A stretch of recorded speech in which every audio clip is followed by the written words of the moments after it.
Sir, ദിവ്യ S Iyer ആ ഉദ്യോഗസ്ഥ എപ്പോഴും വിവാദങ്ങളുടെ ചുവടുപിടിച്ച് മാത്രം മുന്നോട്ട് പോകുന്ന ഒരാളാണ്. ഇപ്പോൾ പറഞ്ഞിരിക്കുന്നത് ജിഹാദ് എന്ന് പറയുന്നത് സംഘർഷരഹിതമായിട്ടുള്ള ജീവിതത്തിലേക്കുള്ള ഒരു വഴിയാണ് എന്നുള്ളത്. പക്ഷേ ഇത്തവണ പറഞ്ഞിരിക്കുന്നത് കുറച്ച് കടുപ്പം കൂടുതലല്ലേ? ഇത്തവണ പറഞ്ഞത് മാത്രമല്ല, ഞാൻ ശ്രദ്ധിച്ചേക്കുന്ന ഒരു കാര്യം, അവർക്ക് ഈ പ്രശസ്തിയിലും ലൈം ലൈറ്റിലും നിൽക്കാനായിട്ട് വലിയ താല്പര്യം ഉള്ള ഒരു സ്ത്രീയാണ്. അതിൻ്റെ ഭാഗമായിട്ട് ഒരു സിവിൽ സർവൻറ്റിൻ്റെ പെരുമാറ്റത്തിൽ പാലിക്കേണ്ട ഡിഗ്നിറ്റി ഉണ്ട്. ആ ഡിഗ്നിഫൈഡ് ആയിട്ടുള്ള ഒരു പെരുമാറ്റവും ഈ സിവിൽ സർവൻറ്റിൽ നിന്നും ഉണ്ടാകുന്നില്ല എന്നുള്ളത് ഒരു വസ്തുതയാണ്. സീനിയേഴ്സായിട്ടുള്ള പലരും ആ കാര്യം അവരെ ഭംഗ്യന്തരേണ പറഞ്ഞ് ബോധ്യപ്പെടുത്തിയിട്ടുണ്ട്. പക്ഷേ അവരിതൊന്നും അനുസരിക്കുന്നൊരു കേസേ അല്ല. അവർ ചിലപ്പോൾ അവർക്ക് പാടാനൊന്നും അറിയില്ല, എന്നാലും പോയിരുന്ന് പാടും. ഡാൻസ് അറിയില്ല, എന്നാലും പോയിരുന്ന് ഡാൻസ് ചെയ്യും. മാധ്യമങ്ങളിൽ വരാൻ വേണ്ടി കുട്ടിയെ എടുത്തുകൊണ്ട് സ്റ്റേജിൽ ചെന്നിട്ട് ഇരിക്കും. അവരുടെ മകളെയോ മകനെയോ ആരെയും ഞാൻ ഓർക്കുന്നില്ല. പിന്നെ എന്താ വെച്ചാൽ ഭർത്താവ് വഴി കോൺഗ്രസ്സുകാരുമായിട്ടൊരു ലിങ്ക് എസ്റ്റാബ്ലിഷ് ചെയ്തിട്ടുണ്ട്. അതൊന്ന്. രണ്ടാമത് എന്താണെന്ന് വെച്ച് കഴിഞ്ഞാൽ മാർക്സിസ്റ്റ് പാർട്ടിയുമായിട്ട് അതിനേക്കാൾ കൂടുതൽ അടുപ്പം ഉണ്ട്. പിണറായി വിജയനെ സ്തുതിക്കാൻ കിട്ടുന്ന ഒരവസരവും പാഴാക്കാറില്ല. പിണറായി പോലും ആഗ്രഹിക്കാത്ത വിധത്തിൽ പിണറായിയെ സുഖിപ്പിച്ച് പ്രശംസിക്കും.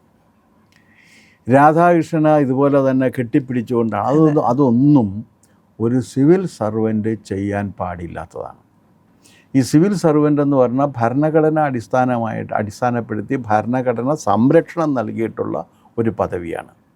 ആ പദവിയിലിരിക്കുന്ന ആൾ പ്രകടമായ രാഷ്ട്രീയ അഭിനിവേശവും രാഷ്ട്രീയ താല്പര്യവും രാഷ്ട്രീയ ബന്ധവും പ്രകടിപ്പിക്കരുത് എന്നുള്ളത് അവരുടെ പെരുമാറ്റച്ചട്ടത്തിലുള്ളതാണ്.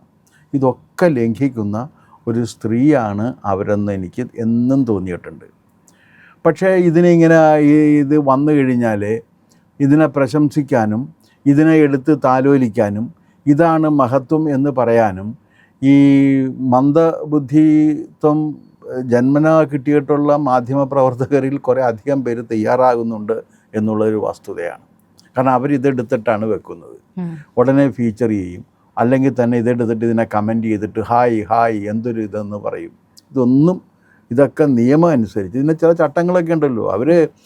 ഇത് ഭരണഘടന അനുശാസിക്കുന്ന സംരക്ഷണം അനുഭവിച്ചുകൊണ്ട് പ്രവർത്തിക്കുന്ന ഒരു സിവിൽ സർവൻ്റാണ്. അവർ പ്രവർത്തിക്കേണ്ടതിന് ചില മാന്യതകളൊക്കെ ഉണ്ട്. ആ മാന്യത അവർ പാലിക്കുന്നില്ല എന്നുള്ളത് വസ്തുതയാണ്. രണ്ടാമത്തെ കാര്യം ഇവരിപ്പോൾ പറഞ്ഞിരിക്കുന്നതാണ്. ഈ ഒരു കാര്യം നമുക്കറിയില്ല എന്നുള്ളത് നമ്മുടെ കുറ്റമല്ല, ഒരു കാരണവശാലും കുറ്റമല്ല. പക്ഷേ അറിയാത്ത കാര്യത്തെക്കുറിച്ച് ആധികാരികമായി അഭിപ്രായം പറയുന്നത് വങ്കത്വമാണ്. ഇവർ ഖുറാൻ വായിച്ച് പഠിച്ചിട്ടുണ്ടോ എന്നുള്ള കാര്യത്തിൽ എനിക്ക് സംശയമുണ്ട്. ഖുറാൻ വായിച്ച് പഠിച്ചിട്ടുള്ള ഒരാളും ജിഹാദ് സമാധാന സമന്വയ പാതയാണ് എന്ന് ഇന്ന് വരെ പറഞ്ഞിട്ടില്ല, നാളിതുവരെ. ജിഹാദ് പരമകാരുണികനും ശക്തനുമായ അല്ലാഹുവിന് വേണ്ടി, അല്ലാഹുവിൻ്റെ ഹിതം ഇവിടെ നടപ്പിലാക്കുന്നതിന് വേണ്ടി, ആ അല്ലാഹുവിൻ്റെ ഹിതം എന്ന് പറഞ്ഞാൽ ഇസ്ലാം മതം നടപ്പിലാക്കുന്നതിന് വേണ്ടി ആ ഇസ്ലാം മതത്തെ എതിർക്കുന്നവരെ വകവരുത്തുന്നതിനുള്ള യുദ്ധത്തെയാണ് ജിഹാദ് എന്ന് പറയുന്നത്. അത് ഖുറാൻ വായിച്ചു പോകുമ്പോൾ നമുക്ക് കാണാൻ കഴിയുന്ന ഒരുപാട് കാര്യങ്ങളുണ്ട് അതിനകത്ത്. അതെന്താണെന്ന് വെച്ചാൽ അന്നത്തെ അവിടുത്തെ ക്രിസ്ത്യാനികളെയും യഹൂദന്മാരെയും എവിടെ വെച്ച് കാണുന്നുവോ അവിടെ വെച്ച് കൊല്ലണം. ജിഹാദാണിത്. ആ ജിഹാദ് നിങ്ങൾക്ക് അല്ലാഹു വിധിച്ചിരിക്കുന്നു എന്നാണ് പറഞ്ഞിട്ടുള്ളത്. ഇനി പ്രപഞ്ചത്തിലെ ഹലാലായ ഏക മതം ഇസ്ലാമാണ്. ആ ഏക മതം സ്വീകരിക്കാൻ വിസമ്മതിക്കുന്നവരെ മുഴുവൻ നിങ്ങൾക്ക് കൊല്ലാം. അവരോട് പറയുക, നിങ്ങളുടെ മതം ഉപേക്ഷിച്ച് ഇതിനകത്തേക്ക് വരിക. അവർ വരാൻ തയ്യാറായില്ലെങ്കിൽ അവരെ വകവരുത്താം. ഇത് സമാധാനത്തിൻ്റെ മാർഗമാണോ?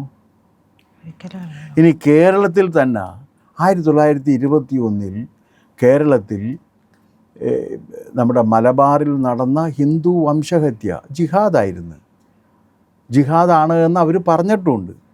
വാരിയംകുന്നനും പിന്നെ അവിടുത്തെ മമ്പറം പള്ളിയിലെ മറ്റേ ഇമാമും അങ്ങനെയുള്ള അവിടുത്തെ ഉണ്ടായിരുന്ന മൂസമാരും ഒക്കെ പറഞ്ഞിട്ടുണ്ട് ഇത് ജിഹാദാണ് എന്ന് പറഞ്ഞിട്ടുണ്ട്.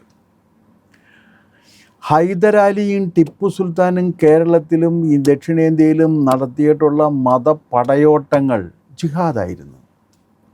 ഒരു കയ്യിൽ ഖുറാനും മറുകൈയിൽ വാളുമായിട്ട് വരികയും നിങ്ങൾ ഖുറാൻ സ്വീകരിക്കുക അല്ലെങ്കിൽ മരിക്കാൻ തയ്യാറാവുക എന്ന് പറയുമ്പോൾ അവരുടെ ചങ്ക് വെട്ടിയിട്ട സ്ഥലത്തിൻ്റെ പേരാണ് ചങ്കുവെട്ടി.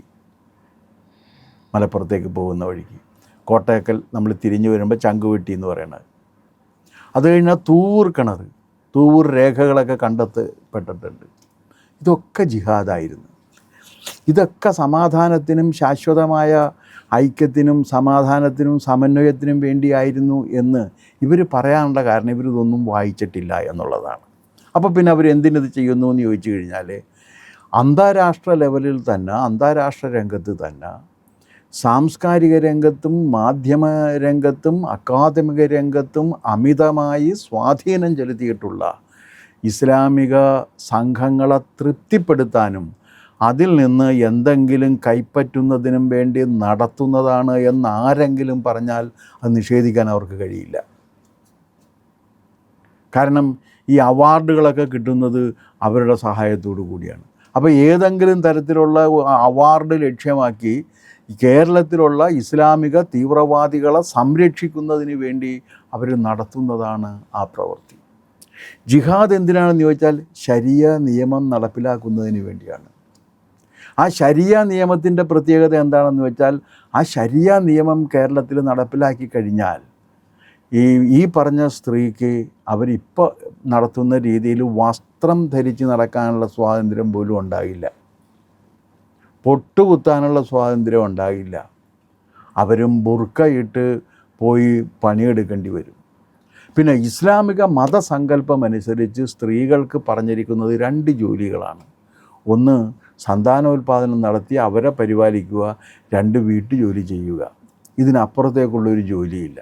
അപ്പോൾ ഇവർ പറയുന്ന ഈ ഇസ്ലാമിക ഭരണം കേരളത്തിൽ നടപ്പിലാക്കി കഴിഞ്ഞാൽ IASൻ്റെ പണി മാറ്റിവെച്ചിട്ട് ശബരിനാഥൻ്റെ ഭാര്യയായിട്ട് തന്നെ വീട്ടിൽ ബുർക്ക ഇട്ടിരിക്കേണ്ടി വരും. ഇതൊന്നും അറിയാതെ പറയുന്നതല്ല, അവിടെയാണ് ഇതിൻ്റെ കുഴപ്പം. പക്ഷേ അതികൗശലം കൊണ്ടും അതിമോഹം കൊണ്ടും അത്യാർത്തി കൊണ്ടും എന്നും മാധ്യമ ശ്രദ്ധയിൽ നിറഞ്ഞു നിൽക്കാനും അതിലൂടെ നേട്ടങ്ങൾ ഉണ്ടാക്കുന്നതിനും വേണ്ടിയാണ് അവരിത് ചെയ്യുന്നത്. അവർ എത്രയോ കൊല്ലമായി തിരുവനന്തപുരത്ത് അവിടെ ഇരിക്കുന്നു, ഇവിടെ ഇരിക്കുന്നു, ഇങ്ങനെ ഇരിക്കുന്നു, അങ്ങനെ ഇരിക്കുന്നു, അവിടെ ഇരുന്ന് എന്ത് വന്നു കഴിഞ്ഞാലും ഉടനെ തന്നെ ലൈം ലൈറ്റിലുണ്ടാകും. ആ ലൈം ലൈറ്റിൽ വരുന്നതിന് വേണ്ടിയാണ്. ആരെങ്കിലും സംഭവിച്ചു കഴിഞ്ഞാൽ ഉടനെ കരയും. ഇപ്പോൾ എന്താണ് നവീൻ ബാബു കൊല്ലപ്പെട്ടപ്പോഴേക്കും കരഞ്ഞു. പിന്നെന്ത് ചെയ്തു? ഒന്നും ചെയ്തില്ല. കാരണം അന്ന് നവീൻ ബാബു കൊല്ലപ്പെട്ട് കരഞ്ഞു കഴിഞ്ഞാൽ അത് വാർത്ത വരുമെന്ന് ഉറപ്പായിരുന്നു. ആ വാർത്ത വരുമെന്ന് ഉറപ്പായപ്പോൾ കരഞ്ഞു. അവർക്ക് യഥാർത്ഥത്തിൽ നവീൻ ബാബു കൊല്ലപ്പെട്ടതിൽ അവർക്ക് പ്രതിഷേധമോ ദുഃഖമോ ഉണ്ടായിരുന്നെങ്കിൽ പിന്നീട് എന്തെങ്കിലും ചെയ്യേണ്ടതില്ലേ? ഒന്നും ചെയ്തിട്ടില്ലല്ലോ. ഞാൻ പെട്ടെന്നൊരു ഉദാഹരണം മനസ്സിൽ തോന്നിയത് പറഞ്ഞതേ ഉള്ളൂ. അപ്പോൾ ഈ രീതിയിൽ എപ്പോഴും ഏതെങ്കിലും തരത്തിലുള്ള നേട്ടം തനിക്കുണ്ടാകണം എന്ന ലക്ഷ്യത്തോടു കൂടി മാത്രം പ്രവർത്തിച്ചുകൊണ്ടിരിക്കുന്ന അവർക്ക് അങ്ങനെ പ്രവർത്തിക്കാം, അതിനുള്ള എല്ലാ സ്വാതന്ത്ര്യവും അവർക്കുണ്ട്. പക്ഷേ ഈ രീതിയിൽ വിഡ്ഢിത്തം വിളിച്ചു പോകരുത്. അവർ വായിക്കുകയും മനസ്സിലാക്കുകയും ചെയ്തിട്ടില്ലാത്ത ഒരു മതഗ്രന്ഥത്തെക്കുറിച്ച് ആധികാരികമായിട്ട് അഭിപ്രായം പറയാൻ അവർക്ക് അവകാശമില്ല. കാരണം ജിഹാദ് എന്താണ് എന്നുള്ള കാര്യം അതിനകത്ത് പറഞ്ഞിട്ടുണ്ട്. നിങ്ങളൊരു ഇസ്ലാം അല്ലെങ്കിൽ നിങ്ങളെ ഇസ്ലാമാക്കുന്നത് ജിഹാദാണ്. അത് ജിഹാദാണ്. നിങ്ങൾ അതിനു വേണ്ടി അല്ലാഹുവിൻ്റെ മാർഗത്തിൽ നിങ്ങൾക്കെതിരെ യുദ്ധം ചെയ്യണം എന്നാണ് പറഞ്ഞിരിക്കുന്നത്. അല്ലാഹുവിൻ്റെ മാർഗത്തിൽ യുദ്ധം ചെയ്യുന്നതിനാണ് ജിഹാദ് എന്ന് പറയുന്നത്. ആ ജിഹാദിനെ വെള്ളപൂശി അവതരിപ്പിക്കണം എന്നുണ്ടെങ്കിൽ അത് വായിച്ചിട്ടില്ല എന്നുള്ളതിൻ്റെ അജ്ഞത മാത്രമല്ല, അതിൽ നിന്ന് എന്തെങ്കിലും നേട്ടം ഉണ്ടാക്കാൻ കഴിയും എന്ന അതിമോഹം കൂടി ഉണ്ട് എന്ന് പറയാതിരിക്കാൻ നമുക്ക് കഴിയില്ല എന്നാണ് എനിക്ക് തോന്നുന്നത്. പ്രിയപ്പെട്ട പ്രേക്ഷകരെ, വളരെ പ്രധാനപ്പെട്ട ഒരു കാര്യം എനിക്ക് നിങ്ങളോട് പറയാനുണ്ട്. ദേശീയ താല്പര്യം മുൻനിർത്തി ഇന്ത്യ ഫസ്റ്റ് എന്ന പോളിസി, രാജ്യമാണ് ഏറ്റവും പ്രധാനം എന്നുള്ള മുദ്രാവാക്യത്തോടെയാണ് ഞങ്ങൾ ഇന്ത്യ ലൈവ് ചാനൽ പ്രവർത്തനം ആരംഭിച്ചത്. രാജ്യത്തിന് വേണ്ടി മറ്റെന്തും മറന്ന് പ്രവർത്തിക്കുക എന്നതാണ് ഇന്ത്യ ലൈവ് മുന്നോട്ട് വെക്കുന്ന ആശയം. ഞങ്ങളുടെ വാർത്തകൾ കണ്ടാലറിയാം, മറ്റു മാധ്യമങ്ങൾ മറച്ചു വെക്കുന്നതും പറയാത്തതും വളച്ചൊടിക്കുന്നതുമായ വാർത്തകൾ ഞങ്ങൾ നിങ്ങളിലേക്ക് എത്തിച്ചുകൊണ്ടിരിക്കുകയാണ്. സമീപകാലത്തുണ്ടായ നിരവധി സംഭവങ്ങൾ, ഇങ്ങനെ മറ്റു മാധ്യമങ്ങൾ തമസ്കരിച്ച വാർത്തകൾ ഞങ്ങളാണ് പ്രേക്ഷകരിലേക്ക് എത്തിച്ചത്. ഇത് രാജ്യത്തോടുള്ള ഞങ്ങളുടെ വിട്ടുവീഴ്ചയില്ലാത്ത കമ്മിറ്റ്മെൻറ്റിൻ്റെ ഭാഗമാണ്.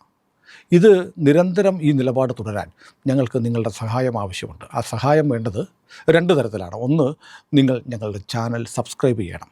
നമ്മുടെ ചാനലിൽ വരുന്ന വീഡിയോകൾ ലക്ഷക്കണക്കിന് ആളുകൾ കാണുന്നുണ്ട്.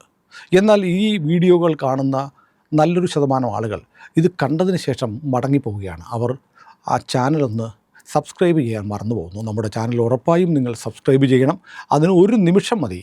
സബ്സ്ക്രൈബ് എന്നുള്ള ആ ബാറിലൊന്ന് നിങ്ങൾ വിരലമർത്തുക, ഒന്ന് ക്ലിക്ക് ചെയ്യുക. തൊട്ടുപുറത്ത് ഒരു ബെല്ലൈക്കണുണ്ട്. ആ ബെല്ലൈക്കണും കൂടെ നിങ്ങൾ ക്ലിക്ക് ചെയ്താൽ നമ്മൾ കൊടുക്കുന്ന എല്ലാ വാർത്തകളുടെയും നോട്ടിഫിക്കേഷൻ നിങ്ങൾക്ക് യഥാസമയം കിട്ടും. ഇതാണ് ഒന്നാമത്തെ കാര്യം. രണ്ടാമത്തെ കാര്യം, നമ്മൾ ഈ ചാനൽ ആരംഭിക്കുന്ന സമയത്ത് ഒരുപാട് ആളുകൾ വിളിച്ചിട്ട് ഇന്ത്യ ലൈവിനെ സപ്പോർട്ട് ചെയ്യാൻ, സഹായിക്കാനൊക്കെ മുന്നോട്ട് വന്നിരുന്നു. നമുക്ക് അത്തരം ഒരു സഹായവും വേണ്ട എന്ന് നമ്മൾ പറഞ്ഞിരുന്നു. ഇപ്പോൾ നമ്മുടെ ചാനലിനോട് ചേർന്ന് ഒരു ജോയിൻ എന്നൊരു ബട്ടൺ ഇപ്പോൾ നിങ്ങൾക്ക് കാണാം. ആ ജോയിൻ ബട്ടൺ എന്ന് പറഞ്ഞാൽ നമ്മുടെ ഇന്ത്യ ലൈവിൻ്റെ ഒരു കമ്മ്യൂണിറ്റി ക്രിയേറ്റ് ചെയ്യാൻ വേണ്ടി യൂട്യൂബ് തന്നിരിക്കുന്ന ഒരു ബട്ടണാണ്. അതിൽ നിങ്ങൾ ക്ലിക്ക് ചെയ്താൽ 2-3 കാറ്റഗറിയിൽ നിങ്ങൾക്ക് ഇന്ത്യ ലൈവിൻ്റെ കമ്മ്യൂണിറ്റിയിൽ ചേരാൻ പറ്റും. താല്പര്യമുള്ളവർ, കഴിവുള്ളവർ, ഇന്ത്യ ലൈവിനെ സഹായിക്കാനും സപ്പോർട്ട് ചെയ്യാനും ആഗ്രഹമുള്ളവർ, ഞങ്ങളെ നിലനിർത്തണമെന്ന് ആഗ്രഹമുള്ളവർ, ഞങ്ങൾ നിലനിൽക്കണമെന്ന് ആഗ്രഹിക്കുന്നവർ ദയവായി സബ്സ്ക്രൈബ് ചെയ്ത് ബെല്ലൈക്കൺ അമർത്തുന്നതിനൊപ്പം കഴിയുമെങ്കിൽ ആ ജോയിൻ ബട്ടൺ കൂടി അമർത്തിയാൽ വലിയ സഹായമായിരിക്കും അത്. ഇനി അത് ചെയ്യുന്നില്ല എങ്കിൽ നിങ്ങൾ ഉറപ്പായും സബ്സ്ക്രൈബ് ചെയ്യണം, ബെൽ ബട്ടൺ അമർത്തണം. പരമാവധി ആളുകളോട് ചാനൽ സബ്സ്ക്രൈബ് ചെയ്യാൻ പറയുക കൂടി വേണം. ഇന്ത്യ ലൈവ് നിലനിന്നാൽ മാത്രമേ രാജ്യത്തിന് വേണ്ടി, നമ്മുടെ സമാജത്തിന് വേണ്ടി നിരന്തരം വിട്ടുവീഴ്ചയില്ലാതെ ഞങ്ങൾക്ക് ശബ്ദിക്കാൻ കഴിയൂ.